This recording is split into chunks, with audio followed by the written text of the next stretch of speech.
All right, here's question number 14 from Unit 2 AP Prep. I just wanted to go over it again. I want to encourage you to know that you're not going to get every question right, and it's okay on the calculus exam. We're trying to get half right or more, and then we're going to get a great score. In the question, it says g at x is always positive. That's what that means. F at 0 equals 1, and then it tells you h at x is equal to this, and the derivative of h of x equals this, and then use that information to find f at x.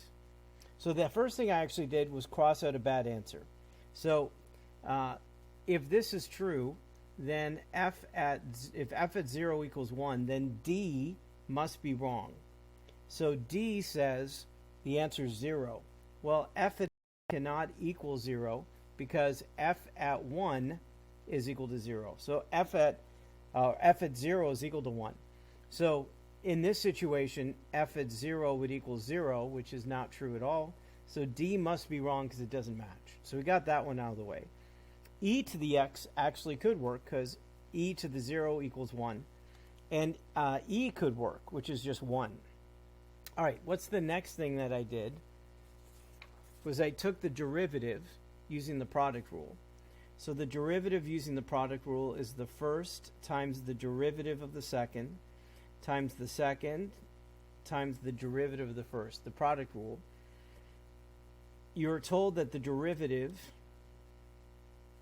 when you simplify it, equals this. So what that tells you is this is equal to 0. For that to be true. And in the question it says g at x is always positive. So if g at x is always positive, for this to be true, f prime at x must equal 0, because 0 times a positive number would equal 0. And g at x can't be 0 because it's always positive. If this is true, then f at x must equal a constant, because the derivative of a constant is equal to 0. So for that to be true, I look at the answer choices,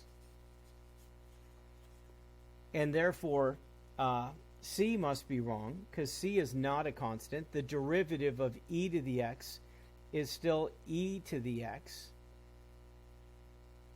So the answer must be 1. So the derivative of 1 is 0, and f at 0 is equal to that. And there you go. And there's your answer. All right. So the answer to 14 was E. That's because it must be a constant and must satisfy f at 0 equals 1. So the only one that satisfies is this equation right there. If f at x equals 1, the equation is a constant, so the derivative is 0. And then when you plug in 0, the answer is 1, so it matches. So the answer to 14 was E. Mr. G Math over and out. That was just for me, I'm sure.